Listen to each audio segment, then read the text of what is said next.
मोर मुकुट पहनता है। शिकारी बोला हिरण मोर मुकुट पहनता है? बोले हाँ। और कर्णयोः कर्णकारम, उसके कान दो हैं लेकिन कुंडल एक ही पहनता है। और कभी वो इस कान में पहन लेता है, कभी निकाल के इस कान में पहनता है। हमारे नाना जी इतना सुंदर वर्णन करते थे, बोले ठाकुर जी कुंडल कैसे पहनते हैं? तो जैसे ये पुष्प है ना, जैसे आप कभी ग्वारियाओं को देखोगे तो वो क्या करते हैं, इधर लगा लेते हैं ऐसे, इसको कर्ण फूल कहते हैं। यहाँ ऐसे धारण कर लेंगे, अगर लंबा हो पीछे से, तो ठाकुर जी क्या करते हैं, यहाँ पे पुष्प लगा लिया। अब लगाते लगाते चलेंगे, इतने में दूसरी तरफ चल रहा मधुमंगल बोले लाला महाकुंडल बढ़िया ना लग लो, या बारे में लगा। सो ठाकुर जी इधर से पुष्प को उछालते हैं, उछाल करके इधर धारण कर लेते हैं। फिर यहाँ से श्री रामा कहेगो ना लाला माँ बढ़िया ना लग रहा, यहीं पहन, तो फिर उछालते हैं, फिर यहाँ पहन लेते हैं। और ठाकुर जी ऐसे हाथ से निकाल के नहीं पहनते, ऐसे उछालते हैं कि वो कान के ऊपर ही आके लगता है। तो कर्णयोः कर्णकारम, बोले कुंडल पहनता कानों में।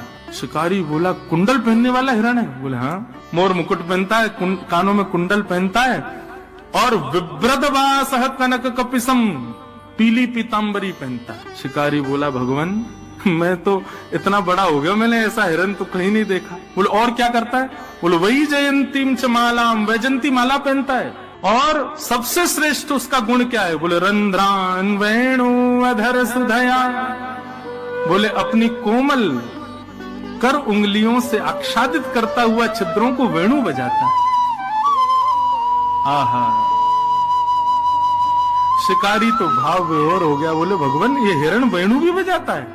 बोले हाँ। रंध्रान वेणु वदर सुदया पूरयन गोप वृंदई, वृंदारण्यम स्वपधर्मणम प्राविशद गीत कीर्ति। एक मतवाली सी चाल चलता है, टेढ़ी चाल चलता है, एक पैर के आगे दूसरा पैर नहीं रखता, तिरछा चलता है, ऐसी बांकी अदा में रहता है। हम तो इस हिरण के उपासी हैं, ये मिलेगा तो इसका भोग लगाएंगे। शिकारी ने कहा गुरुजी मैं आपको वचन दे के जाता हूँ, जब तक ये हिरण मुझको नहीं मिल जाएगा मैं भी भूखा रहूंगा। अब तो इसी हिरण को पकड़ के लाऊंगा, पहले आप भोग लगाना, फिर उसी का प्रसाद मुझको दे देना। अब गुरुजी तो अपने ध्यान में चले गए, बोले ठीक है जाओ जाओ तो अपना शिकार करो। लेकिन वो शिकारी तो बड़ा सीरियस हो गया, वो तो निकल गया महाराज, एक एक गुण लिख लिया था उस। अब वो ढूंढ रहा है। अब देखो गुरु की आज्ञा मान करके और वो सब गुण दे करके शिकारी भली शिकार की भावना से जा रहा है, लेकिन चिंतन तो ठाकुर जी का कर रहा है ना। सामने हिरण आ जाते हैं तो सोचता नहीं ये नहीं है।